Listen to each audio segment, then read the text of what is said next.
Hello guys, in this video I am going to show you how to set map preferences on the FuelCheck application.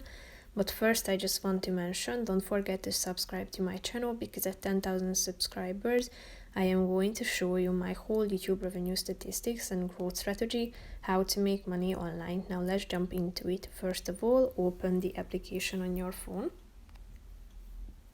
Tap on dismiss and then click on the settings button down below on the right side corner of the screen. After that, tap on map preferences, which is the third option. So here you can select from three options.